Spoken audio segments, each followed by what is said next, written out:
Hello friends, welcome to my channel. तो चलिए देखते हैं आज वायुमंडल की संरचना। तो ये यहाँ पे आपको इको सिस्टम और इन्वायरमेंट से रिलेटेड ये टॉपिक है। तो पिछले बार हमने देखा था वायुमंडल तक, तो आज वायुमंडल की संरचना को देखने की कोशिश करेंगे। तो आपको यहाँ दिख रहा होगा कि वायुमंडल की संरचना विभिन्न ऊंचाइयों पर तापमान एवं वायुदाब की विशेषताओं के आधार पर वायुमंडल को निम्नलिखित परतों में विभाजित किया जाता है। तो जानते होंगे कि क्षोभमंडल, ट्रोपोस्फेयर, मध्यमंडल, वायुमंडल। चलिए ये थोड़ा आगे पीछे हो गया ना, ये तो सबसे लास्ट में रहेगा, ठीक है। और तापमंडल और आयन मंडल। तो जानते हैं एक करके कि क्षोभमंडल होता क्या है। तो कह रहा है यह वायुमंडल की सबसे निचली परत है जिसकी ऊंचाई ध्रुवों पर पृथ्वी की सतह से लगभग 8 किलोमीटर तो विषुवत रेखा पर 18 किलोमीटर, ठीक है। तो ध्यान देना है कि ध्रुवों पर कितना है, लगभग 8 किलोमीटर। एक औसतन लेकर चलना है, जरूरी नहीं है कि 8 ही किलोमीटर होता, लेकिन एक औसत ऊंचाई है। विषुवत रेखा पर यदि कहें तो ये 18 किलोमीटर की ऊंचाई तक पाया जाता है। क्षोभमंडल में जलवाष्प तथा धूल के कण उपस्थित होते हैं। जलवायु तथा मौसम में परिवर्तन से संबंधित समस्याएं ऐसा समस्त घटनाएं जैसे आंधी हो, तूफान हो, वर्षा हो, चक्रवात हो इत्यादि वायुमंडल की इसी परत में घटित होती है। इस परत में पड़ती 165 मीटर की ऊंचाई पर जाने पर तापमान में 1 डिग्री सेंटीग्रेड की दर से गिरावट होती है, ठीक है। फिर है समताप मंडल, स्ट्रेटोस्फेयर। कह रही है क्षोभमंडल की ऊपरी परत होती है जिसकी ऊंचाई विषुवत रेखा पर 18 किलोमीटर से 50 किलोमीटर तक होता है। कह रही इस परत में ओजोन परत के लेयर उपस्थित होता है जो सूर्य से आने वाली पराबैंगनी किरणों के दुष्प्रभाव से पृथ्वी की सुरक्षा करता है। साथ ही साथ समताप मंडल में ही कहेंगे तो एक प्रकार से वायुयान ये सब का संचालन होता है। आगे दिया होगा ओजोन परत की अधिकता के कारण इस मंडल में ऊपर की ओर जाने पर तापमान में वृद्धि होती है, ठीक है। तो ध्यान देना, समताप मंडल में ओजोन परत की अधिकता के कारण तापमान में इसमें ऊपर जाएंगे तो वृद्धि होता है। खैर इस परत में वायुमंडलीय या मौसम संबंधी घटनाएं नहीं घटित होती है, इसीलिए इस परत में वायुयान उड़ान के लिए आदर्श परिस्थितियां भी नहीं होती है। आगे है मध्यमंडल। कर सप्ताह मंडल के ऊपर मध्यमंडल पाया जाता है। ऊंचाई 50 से 80 किलोमीटर तक होती है। मध्यमंडल में ऊंचाई के साथ तापमान में गिरावट आती है। फिर है आयन मंडल, ठीक है। क्या है, समताप मंडल के ऊपर मध्यमंडल पाया जाता है जिसकी ऊंचाई 50 से 80 किलोमीटर होता है। मध्यमंडल में ऊंचाई के साथ तापमान में गिरावट आती है। तो ध्यान देना है कि समताप मंडल में ऊंचाई के अनुसार तापमान में वृद्धि हो रहा था, यहाँ पे मध्यमंडल में ऊंचाई के अनुसार गिरावट आ रहा है तापमान में। फिर है आयन मंडल। मध्यमंडल के ऊपर आयन मंडल पाया जाता है। यह वायुमंडल का आयनित भाग है जो पृथ्वी की सतह से 80 से 700 किलोमीटर की ऊंचाई तक विस्तृत है। आयन मंडल सौर विकिरण द्वारा आयनित होता है। इसका उपयोग जो है हम रेडियो तथा टेलीविजन के प्रसारण में करते हैं। फिर है बहिर्मंडल। यह वायुमंडल की सबसे बाह्य परत है जहां वायुमंडल एवं अंतरिक्ष परत पर मिले जुले प्रतीत होते हैं, ठीक है। तो आगे देखते हैं, चलिए इस स्लाइड को ऊपर कर लेते हैं।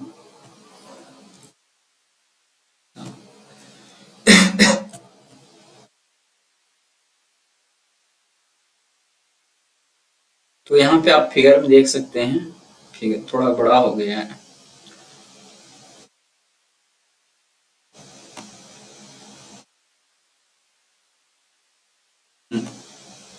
चलिए यहाँ देखते हैं क्षोभमंडल 0 से, ठीक है, 18 किलोमीटर 12 किलोमीटर लगभग ये औसतन अलग अलग लोग बताते रहते हैं, लेकिन एनसीईआरटी में वही है 0 से 18 किलोमीटर, ठीक है। तो ये हो गया क्षोभमंडल में थोड़ा सा, हाँ तो क्या हुआ यार, गला चना खाने से ही होता है। तो यहाँ देखिए आप ये बादल यानी मौसमी घटनाएं जो होना है, हेलीकॉप्टर ये सब इसी में उड़ता है, ठीक है। वायुयान भी लगभग इसी में उड़ता है, लेकिन संताप मंडल क्या है सबसे बेहतर होता है।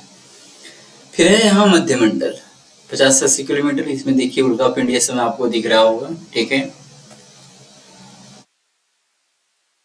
फिर है यहाँ तापमंडल, ये सब ताप, अच्छा ठीक है, नयन मंडल इसका था ना, वही है।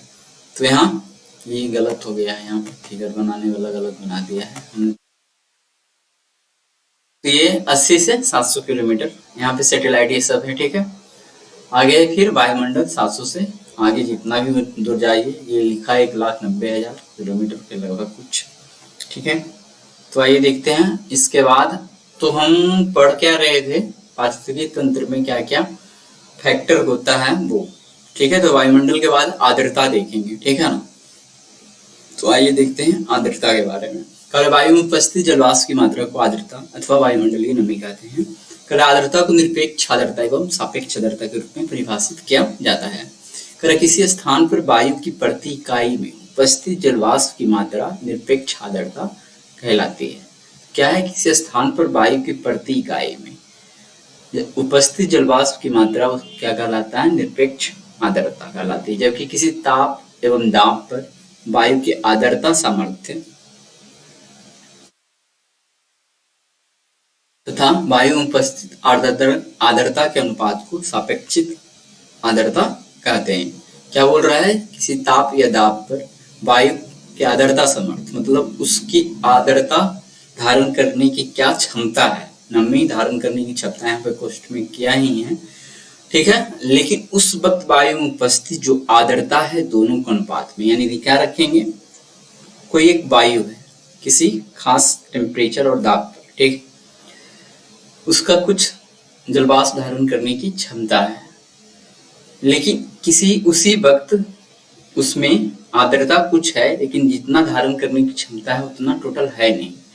तो सामर्थ्य को नीचे रखेंगे और जितना उस वक्त है उसको ऊपर रखेंगे, वो सापेक्षिक आर्द्रता कहलाएगा। सापेक्षिक आर्द्रता का जलवायु पर बहुत महत्वपूर्ण प्रभाव होता है, क्योंकि वाष्पीकरण की मात्रा, संघनन, वर्षा की संभावना एवं मौसम के शुष्क एवं नम होने में यह महत्वपूर्ण कारक होता है।